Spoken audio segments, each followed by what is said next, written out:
अस्सलाम वालेकुम। दोस्तों, बहुत से लोग ऐसे होते हैं जो मस्जिद में जाने के बजाय घरों में ही नमाज पढ़ने को तरजीह देते हैं। मस्जिद दूर होती है या फिर कोई और मामलात हो जाते हैं, लेट हो जाते हैं, कुछ भी।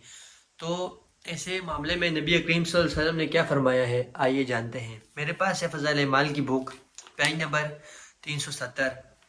हज़रत अब्दुल्ला बिन मसऊद रज़ी अल्लाह तआला अन्हु इरशाद फरमाते हैं कि जो शख्स ये चाहे कि कल क़यामत के दिन अल्लाह जल्ल शानुहु की बारगाह में मुसलमान बनकर हाजिर हो, वो इन नमाज़ों को इसी जगह अदा करने का एहतमाम करे जहाँ अजान होती है, यानी मस्जिद में।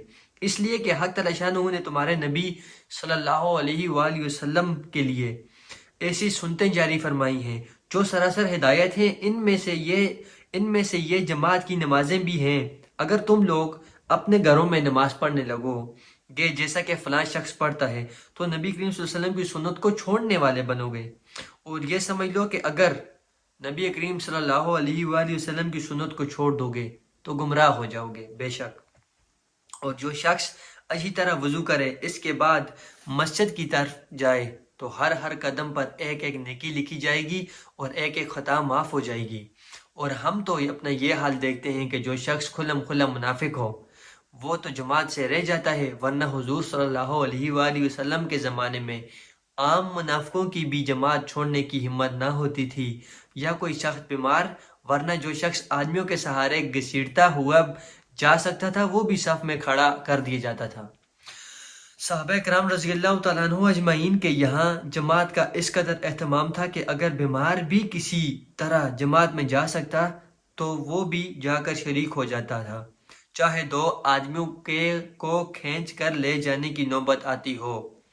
और यह एहतमाम क्यों ना होता जबकि इनके और हमारे नबी करीम सल्लल्लाहु अलैहि वसल्लम को इसी तरह का एहतमाम था।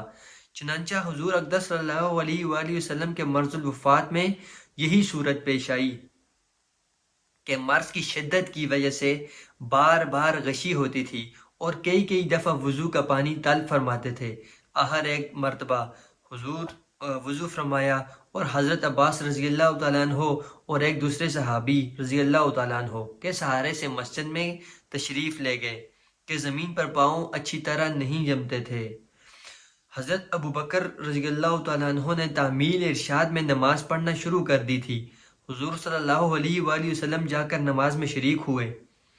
हज़रत अबू दरदा रज़ियल्लाहु तआला अन्हु फरमाते हैं कि मैंने हुजूर सल्लल्लाहु अलैहि वसल्लम को यह इरशाद फरमाते हुए सुना कि अल्लाह की इबादत इस तरह करो गोया वो बिल्कुल सामने है और तू इसको देख रहा है, यानी अल्लाह को देख रहा है। और अपने आप को मुर्दों की फहरिस्त में शुमार किया करो।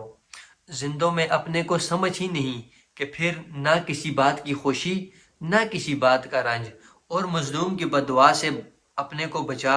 और जो जो इतनी भी ताकत रखता हो कि ज़मीन पर घसीट कर इशा और सुबह की जमात में शरीक हो सके तो दरेग ना कर। एक हदीस में इरशाद है कि मुनाफिकों पर इशा और सुबह की नमाज बहुत भारी है।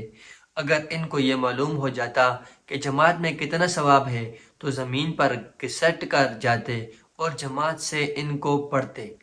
सुभान अल्लाह। इस हदीस के बाद आप कभी भी घर में नमाज नहीं पढ़ेंगे इंशाल्लाह, मैं उम्मीद करता हूँ। अगर आप घर में नमाज पढ़ते हैं तो घर में नमाज पढ़ना छोड़ दें दोस्तों, मस्जिद में जाएं, अल्लाह के घर में अल्लाह की इबादत करें। हाँ अलबत्ता तहज्जुद की बात अलग है, वो जमात से बंदा नहीं पढ़ता, उसकी जमात नहीं होती, वो बंदा घर में भी पढ़ सकता है, लेकिन फ़र्ज़ नमाज बाजमात मस्जिद में अदा की जाए उसका बहुत ज़्यादा सवाब है। अगर लोगों को सवाब मालूम हो जाए तो लोग आपस में लड़ पड़ें। मिलता हूँ दोस्तों नेक्स्ट वीडियो में, तब तक के लिए अल्लाह हाफिज़।